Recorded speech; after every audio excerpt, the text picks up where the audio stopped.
They remain forever 12-year-old boys in the hearts of the audience, but the real lives of the Stand By Me stars were a journey full of wounds that time could not heal. Where are they now? And how have their lives changed after more than 4 decades? Let's explore the truth behind the fame and honor the legacy they left behind. Wil Wheaton as Gordy LaChance. Before the summer of 1959 and the journey to find a dead body, Gordy LaChance was a boy haunted by ghosts. Gordy LaChance became the emotional anchor of Stand By Me, the quiet observer whose personal grief resonated with a generation. The role is iconic not for its bravado, but for its profound vulnerability. He symbolizes every young person who has ever felt overlooked or misunderstood, making his final triumph, both in surviving the trek and in choosing his own path, a deeply personal victory for the audience. He leveraged this into the lead role in the 1987 film The Last Prostitute, and most notably, was cast as Wesley Crusher in the new series Star Trek: The Next Generation in 1987, a role that promised to make him a sci-fi icon. For a moment, the trajectory was limitless. The long-term trajectory, however, proved to be a complex and often painful negotiation with fame.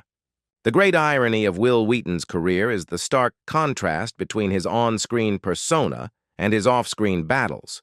Gordy found his voice and became a successful writer, but Wheaton struggled for years to be heard on his own terms, grappling with typecasting and a fractured relationship with his family. His most significant second-act pivot was not in front of the camera, but as a prolific and influential writer and blogger, using his own voice to connect with fans about mental health and geek culture, ultimately fulfilling Gordy's destiny as a writer in a way he never could have anticipated. As of 2025, Wil Wheaton has successfully redefined his place in the industry. He is a beloved figure in geek culture, a respected voice actor in series like Teen Titans and Critical Role, and a best-selling author. He is openly and courageously vocal about his struggles with depression and anxiety, using his platform for mental health advocacy. Now in his early 50s, he is financially stable through his diverse career, no longer just Gordy or Wesley, but respected as Wil Wheaton, the writer and storyteller he always was meant to be. River Phoenix as Chris Chambers. When River Phoenix arrived on the set of Stand By Me, he carried a life experience that was already profound and uncommonly rugged. Chris Chambers is the tragic heart of Stand By Me, a character whose symbolic power only grew with the passing decades.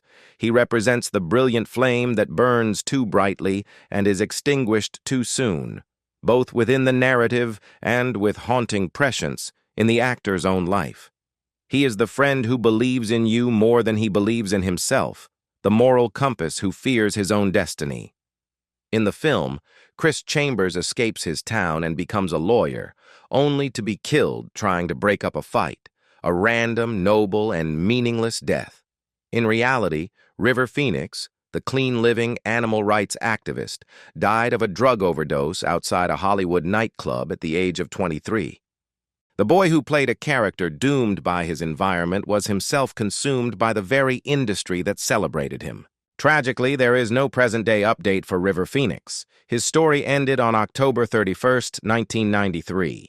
His death sent shockwaves through the world, cementing his legacy as a what-could-have-been icon. His final completed film, Dark Blood, was released posthumously. His legacy is carefully tended by his family, including his brother Joaquin Phoenix, who has since carved his own legendary path.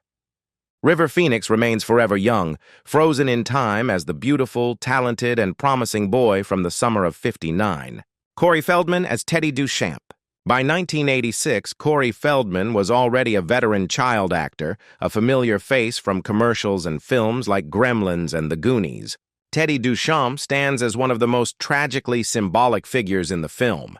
He represents the damaged child who uses bravado as a shield. His bravado and obsession with Daredevil acts a desperate cry for the strength he lacks to face his domestic reality. In the immediate wake of Stand By Me, Feldman's stock as a top-tier child actor soared. he seamlessly transitioned into another massive hit of 1987, The Lost Boys, solidifying his status as the go-to actor for edgy teenage roles in genre films. For a few years, he and his friend Corey Haim became the Two Coreys, the epicenter of a teen idol craze that dominated late 80s cinema. He was at the peak of his commercial power, but the pressures of early fame were already mounting. The long-term trajectory of Corey Feldman's career is a cautionary tale of childhood stardom. The peak of the Two Coreys era was followed by a steep and public decline. The boy who played a victim of parental trauma became a man fighting to expose systemic abuse in the very industry that made him famous. His second act has been one of advocacy and music, a lifelong attempt to reclaim his narrative. As of 2025, Corey Feldman's life remains a public journey of survival and reinvention. Now, in his early 50s, he is sober and continues to work in film and television, though far from the A-list stature of his youth. He is a vocal advocate for victims of child abuse in Hollywood and has pursued a career in music with his band. His public image is complex, viewed by some as a tragic figure and by others as a resilient survivor. He maintains a presence on social media, often engaging directly with fans about his past and his current endeavors. Jerry O'Connell as Vern Tessio. Jerry O'Connell's portrayal of Vern Tessio was his professional debut, a stark contrast to his more experienced co-stars. With no significant prior credits, O'Connell embodied Vern's every kid persona perfectly. Vern is the cautious, food-obsessed, and often frightened member of the group, the comic relief whose fears make the bravery of the others shine brighter. For O'Connell, the impact of Stand By Me was not an immediate catapult to stardom, but a solid foundation. He continued to act as a child actor, but his next major breakthrough came years later with the 1990s sci-fi series Sliders.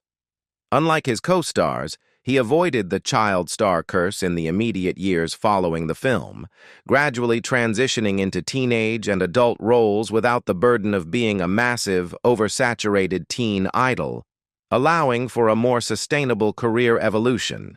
The central irony of O'Connell's career is the stark contrast between the timid Vern Tessio and the confident, successful adult he became. Vern was fearful and followed the lead of others. O'Connell became a self-assured leading man and producer. As of 2025, Jerry O'Connell enjoys a stable and diverse career in the entertainment industry. Married to actress Rebecca Romijn, he is a father and maintains a positive public image. He consistently works in television, having starred in series like Carter and The Secret Life of Marilyn Monroe, and is a frequent host and commentator for various networks. His financial standing is secure, and he is viewed as one of the more successful and well-adjusted alumni of the Stand By Me cast, having gracefully transitioned from child actor to a respected industry mainstay. Kiefer Sutherland as Ace Merrill. Before he became a symbol of federal counterterrorism, Kiefer Sutherland was already learning to wield a different kind of power as Ace Merrill, the slick-haired, switchblade-wielding patriarch of Castle Rock's teenage delinquents. As Ace, he didn't just play a bully, he embodied a chilling, nascent authority.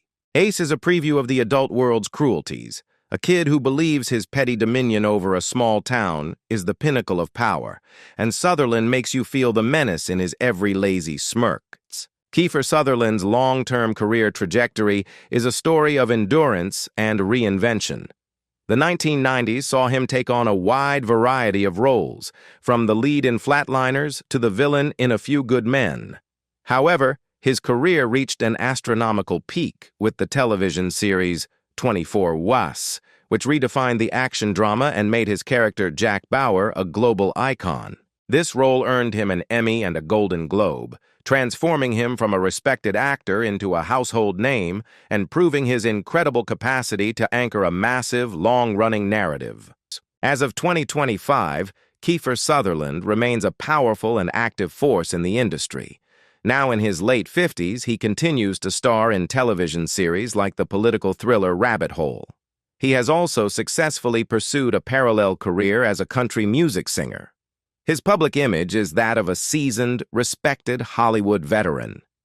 Having navigated past personal struggles with addiction, he is now seen as a stable and prolific artist. Financially, his success from 24 Hours and subsequent projects has secured his status as a very wealthy and influential figure in entertainment. John Cusack as Denny LaChance. When John Cusack appeared as the ghost of Denny LaChance, he was already a rising star of the 1980s teen scene, known for his work in films like The Sure Thing and 16 Candles. His role was small but pivotal.